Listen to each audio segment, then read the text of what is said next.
Bonjour tout le monde, c'est le pasteur Steven Anderson de l'église baptiste Faithful Word à Tempe, en Arizona, aux États-Unis d'Amérique, avec un message très important pour vous. Mais d'abord, laissez-moi vous poser une question. Si vous deviez mourir aujourd'hui, savez-vous avec certitude que vous irez au ciel? Eh bien, la Bible nous dit que nous pouvons en être sûrs à 100% dans les prochains instants. Je vais vous donner, si Dieu le veut, cette assurance. Tout d'abord, dans Romains 3 verset 23, la Bible dit « Car tous ont péché et sont privés de la gloire de Dieu ».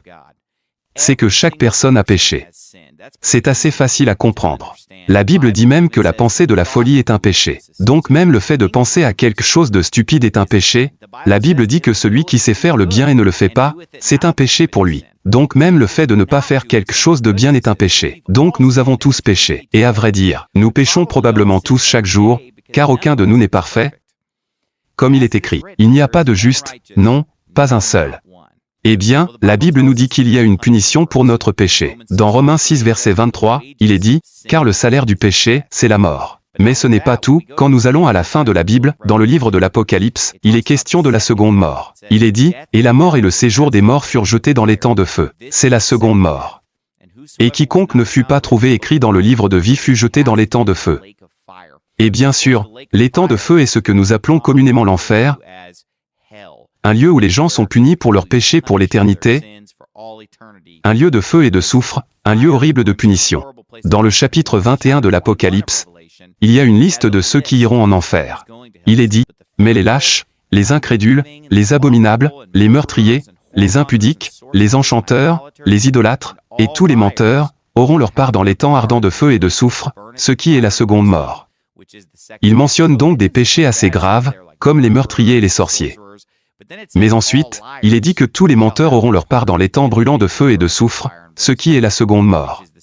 Et bien sûr, nous avons tous menti. Donc encore une fois, nous avons tous péché. Nous ne sommes pas tous à la hauteur et nous méritons tous d'aller en enfer parce que même tous les menteurs, dit la Bible, iront en enfer. Et nous avons tous menti auparavant. Mais la bonne nouvelle, c'est qu'en dépit de cela, Dieu nous aime. Et donc, bien sûr, Dieu ne veut pas que nous allions en enfer. Mais bien sûr, il ne plaisantait pas quand il a dit que ces gens auraient leur part dans le lac de feu. Il a donc fait quelque chose pour nous sauver. La Bible dit, mais Dieu témoigne de son amour envers nous, en ce que, alors que nous étions encore pécheurs, le Christ est mort pour nous. Nous sommes donc tous des pécheurs, nous méritons tous d'aller en enfer. Mais ensuite, la Bible nous dit que Jésus-Christ est mort pour nous. Ce que la Bible veut dire quand elle dit qu'il est mort pour nous, c'est qu'il a pris notre punition à notre place. Donc Jésus-Christ, le Fils de Dieu, a vécu sur cette terre. Il a vécu une vie parfaite. Il a été tenté en tout point, comme nous le sommes, mais sans avoir péché. Il a fait beaucoup de miracles. Bien sûr, nous savons qu'il a marché sur l'eau, guéri les malades, ressuscité les morts, transformé l'eau en vin. Mais il a aussi prêché la parole de Dieu. Eh bien, quand vous dites la vérité, beaucoup de gens se mettent en colère, beaucoup de gens sont offensés. Il y avait donc beaucoup de gens qui détestaient Jésus, et ils ont fini par l'arrêter. Il a été battu. On lui a craché dessus, il a été fouetté. Et finalement il a été cloué à la croix. Et la Bible dit que lorsqu'il était sur cette croix, il a lui-même porté nos péchés dans son propre corps sur la croix. Ainsi, chaque péché que j'ai commis et chaque péché que tu as commis, c'est comme si Jésus l'avait fait. Jésus prenait la punition de nos péchés. Quand il est mort sur la croix, on a pris son corps et on l'a enterré dans la tombe. Son âme est descendue dans les enfers pendant 3 jours et 3 nuits. Puis, 3 jours plus tard, il s'est relevé d'entre les morts et a même montré aux disciples les trous dans ses mains et le trou dans son côté pour prouver qu'il s'était littéralement relevé d'entre les morts. Bien entendu, Jésus-Christ est mort pour chaque personne dans le monde. La Bible dit qu'il est mort non seulement pour nos péchés, mais aussi pour les péchés du monde entier. Mais tout le monde va-t-il automatiquement au paradis? Non. Il y a une chose que nous devons faire pour être sauvés. La Bible pose cette question dans le chapitre 16 des Actes des Apôtres, « Que dois-je faire pour être sauvé ?» Et il est dit, « Crois au Seigneur Jésus-Christ et tu seras sauvé toi et ta maison. » Remarquez qu'il n'a pas dit, « Va à l'église et tu seras sauvé. » Remarquez qu'il n'a pas dit, « Donne de l'argent dans le plateau d'offrande et tu seras sauvé. » Remarquez qu'il n'a pas dit, « Nettoie ta vie et arrête de pécher et tu seras sauvé. » Ce sont toutes de bonnes choses à faire. Mais quand il s'agit d'être sauvé, la seule chose que nous devons faire pour être sauvés est de croire au Seigneur Jésus-Christ. Jean 3 verset 16 est le verset le plus célèbre de toute la Bible. Car Dieu a tant aimé le monde qu'il a donné son Fils unique, afin que quiconque croit en lui ne périsse pas, mais ait la vie éternelle. Non pas celui qui est assez bon, non pas celui qui nettoie sa vie, mais celui qui croit en lui.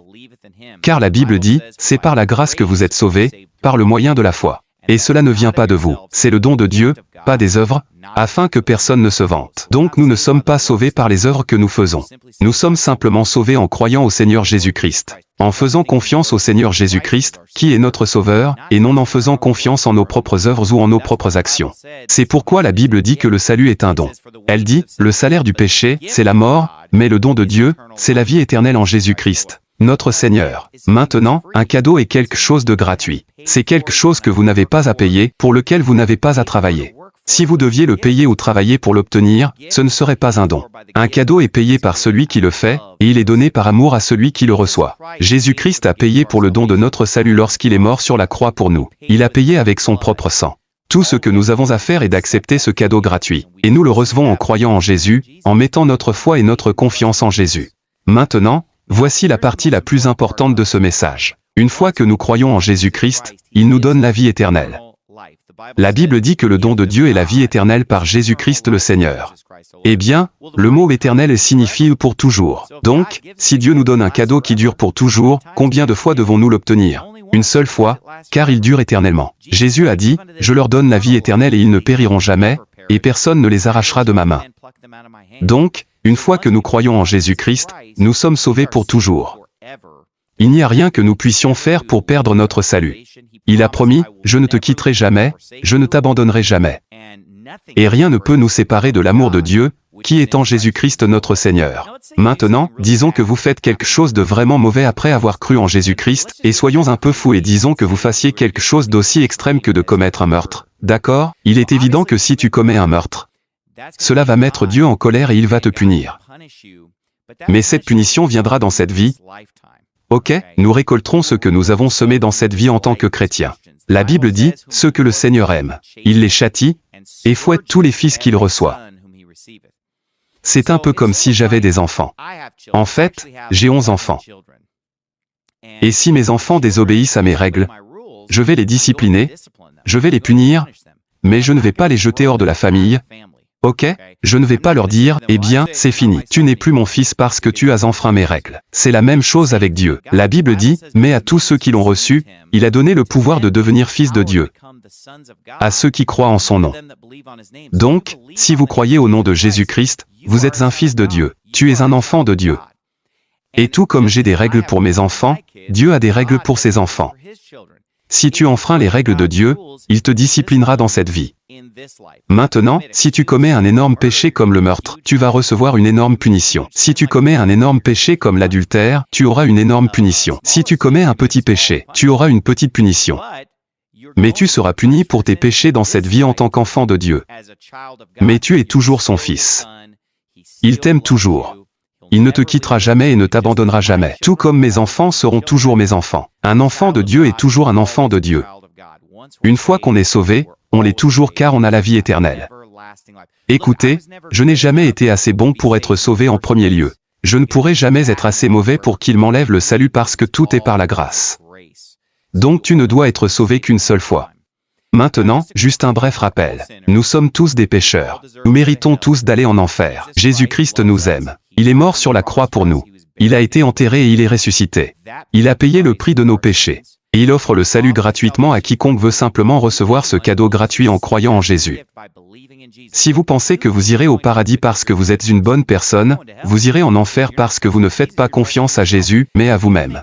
Si tu penses que tu iras au ciel parce que tu vas à l'église, que tu mènes une bonne vie, que tu arrêtes de pécher et que tu te détournes de tes péchés et tout le reste, écoute, tu fais confiance à un salut basé sur les œuvres. Tu fais confiance à toi-même. Vous devez mettre toute votre foi et votre confiance en Jésus-Christ pour être sauvé. Parce que Jésus a averti que beaucoup de gens viendraient à lui au dernier jour et diraient, « Seigneur, Seigneur, n'avons-nous pas prophétisé en ton nom? N'avons-nous pas chassé les démons en ton nom? N'avons-nous pas fait beaucoup d'œuvres merveilleuses en ton nom ?» Alors je leur dirai, « Je ne vous ai jamais connu, retirez-vous de moi, vous qui commettez l'iniquité. » Vous remarquez ce que ces gens mettent en avant? Oh, nous avons fait toutes ces œuvres. Ils pensent qu'ils vont aller au paradis à cause de leurs œuvres. Mais la Bible dit que le salut ne vient pas des œuvres, afin que personne ne se vante. Vous devez avoir votre foi en Jésus, pas en vous-même.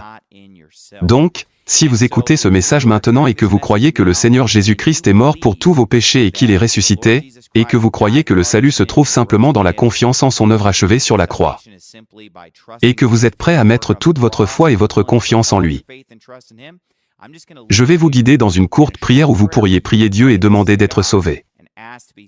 Tout de suite. Et c'est une affaire d'une foi. Naître de nouveau est une chose unique. Je vais donc vous guider dans cette prière. Vous pouvez la répéter après moi, mais assurez-vous que vous y croyez et que vous la dites avec votre cœur. Cher Jésus, je sais que je suis un pécheur. Je sais que je mérite d'aller en enfer, mais je crois que tu es mort sur la croix pour tous mes péchés et que tu es ressuscité des morts. S'il te plaît, sauve-moi tout de suite et donne-moi la vie éternelle. Je ne fais confiance qu'à toi, Jésus. Amen.